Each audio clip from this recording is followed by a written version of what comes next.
Hey everyone, Josh with Alliance. On today's Tech Tip Tuesday, I'll be showing you how to switch your battery charger power as well as your cigarette lighter power in a Freightliner or Western Star Plus model from either ignition to direct battery.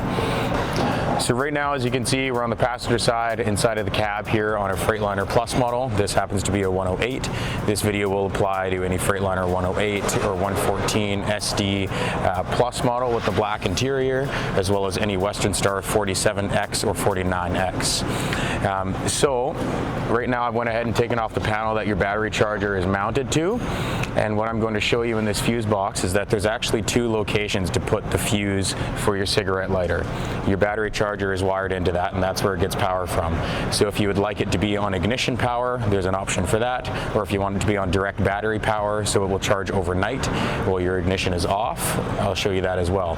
So we're in the fuse panel on the passenger side footwell here.